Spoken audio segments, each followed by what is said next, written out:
A new and perilous chapter is unfolding in the South China Sea. The region, long known for its strategic importance and rich marine resources, is once again at the center of international attention. Tensions are mounting, and the world is watching closely as events rapidly evolve. The tranquil waters, once a lifeline for generations of fishermen and a vital artery for global commerce, are now a theater of rising geopolitical tensions. Every day, hundreds of ships, both commercial and military, navigate these contested waters, underscoring the region's critical role in the world economy. For local communities, these seas are not just a source of livelihood, but a part of their cultural identity. At the heart of this unfolding drama is Scarborough Shoal, a small ring of reefs with outsized significance. Though modest in size, this feature has become a powerful symbol of national pride and sovereignty for both China and the Philippines. Its strategic location makes it a coveted prize, and its surrounding waters are rich in fish and potential energy reserves. The Philippines has drawn a line in the sand, vowing not to let this feature fall under foreign control. Filipino Coast Guard vessels now patrol the area with renewed determination, their presence a clear message of resistance and resolve. For many Filipinos, defending Scarborough Shoal is about protecting their future and asserting their rights in their own backyard. This is more than a territorial dispute, it's a fight for sovereignty, economic rights, and the rules-based order that underpins international relations. The outcome will shape not only the fate of the Philippines and China, but also the broader balance of power in the Indo-Pacific.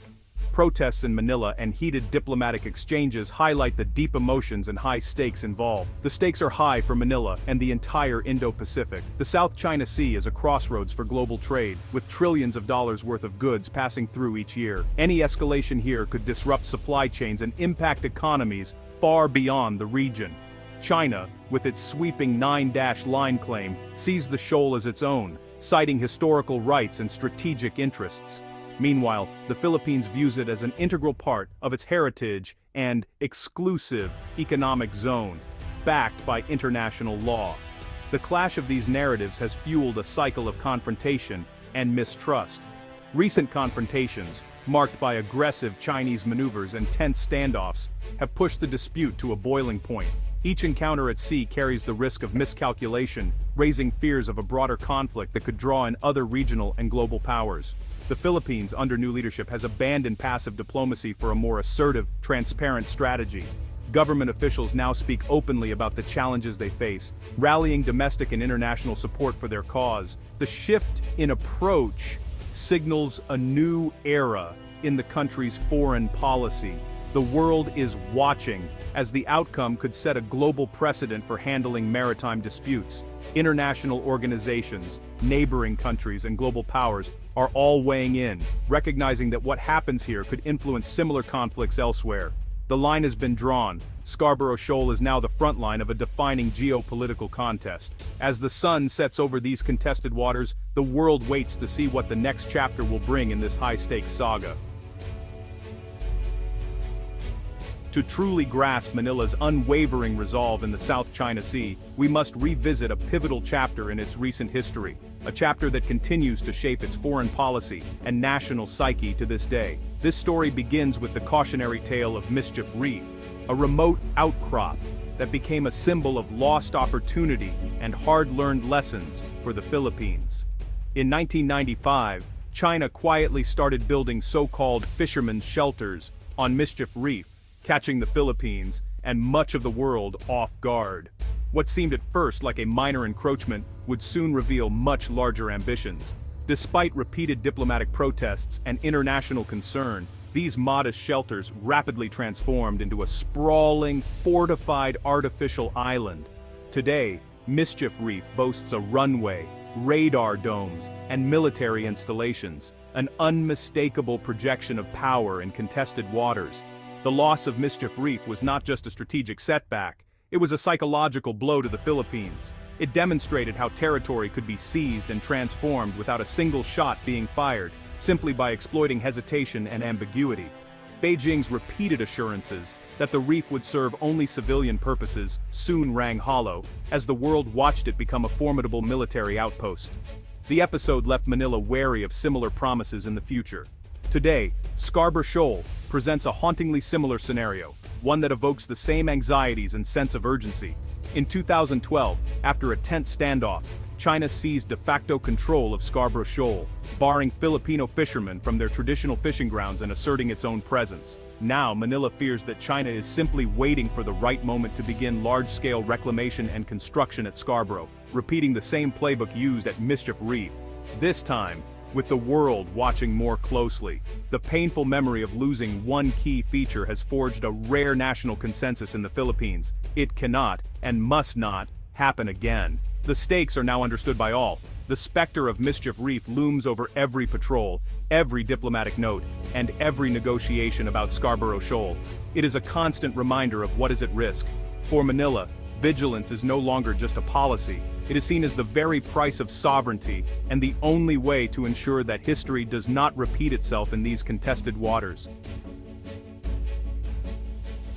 Scarborough Shoal is more than just a cluster of rocks jutting out from the sea. It's a lifeline for thousands of Filipino fishermen who have relied on these waters for generations. Here, the sea is not just a source of food, but a way of life, passed down from father to son, shaping the rhythms of entire coastal communities.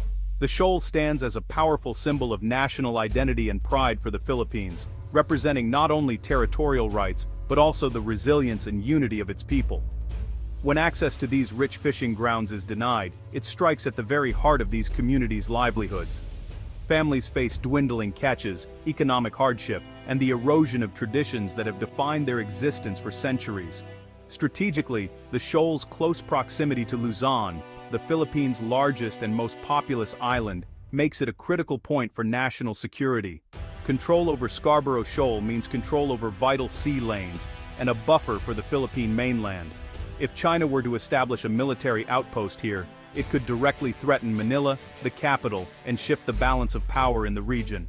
Such a move would also complete a strategic triangle of control in the South China Sea, linking Scarborough Shoal with the Spratly and Paracel Islands, giving China a commanding presence over one of the world's busiest maritime corridors. For China, Scarborough Shoal is a key piece in its maritime strategy, offering a forward staging ground to monitor the Luzon Strait, challenge naval movements, and assert its influence over the region's shipping lanes. A permanent Chinese presence would significantly boost Beijing's power projection and anti-access capabilities, making it harder for other nations to operate freely in these contested waters. The shoal is also deeply woven into China's narrative of historical rights and national rejuvenation, despite the 2016 arbitral tribunal ruling that rejected its sweeping claims. For Beijing, holding Scarborough is about more than territory, it's about legacy and prestige. For both nations, Scarborough Shoal is a nexus of economic survival, security, and national pride, making compromise nearly impossible and ensuring that this small patch of sea remains a flashpoint in the struggle for the future of the region. The calm after the 2012 standoff has been shattered by China's recent escalation at Scarborough Shoal. Chinese Coast Guard vessels now use aggressive maneuvers, risking collisions and violating maritime safety rules to intimidate Philippine ships. China's maritime militia, fishing boats acting as paramilitary forces, swarm the area, boxing out Filipino vessels and blurring the line between civilian and military activity. The installation of a floating barrier at the shoal's entrance was a blatant attempt to seal off the lagoon, though the Philippines removed it. These actions are part of a systematic campaign to cement China's control through force and intimidation. The message is clear: China intends to dictate who enters Scarborough Shoal.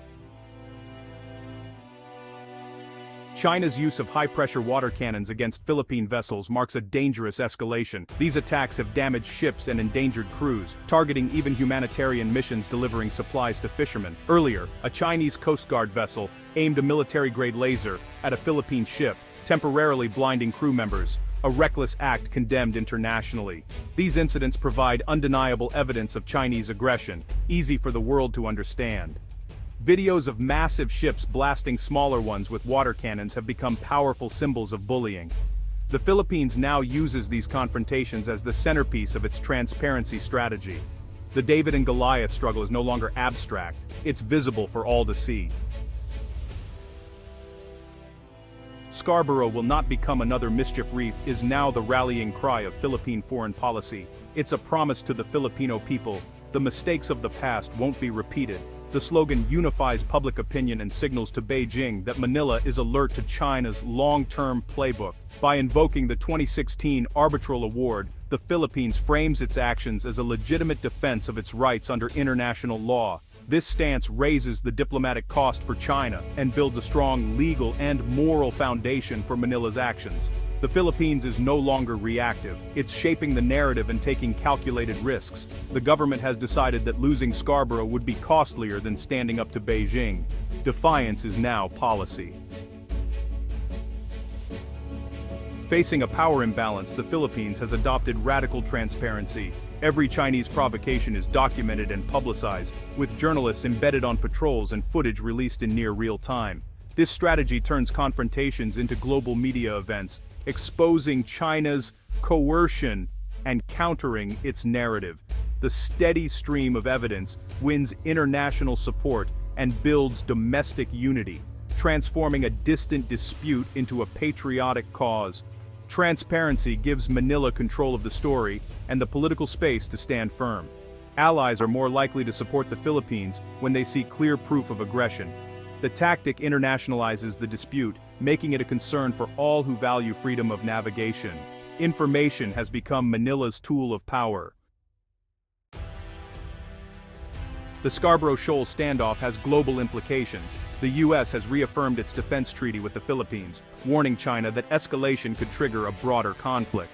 Japan, Australia, and European nations have condemned China's actions and increased their naval presence in the region. ASEAN is divided, but some members quietly support Manila's assertiveness. The dispute is a litmus test for the international rules-based order. If China can seize territory by force, it sets a dangerous precedent for the world. Support for the Philippines is about more than alliance. It's about defending the principles of law and diplomacy. The world is watching to see if might will trump right.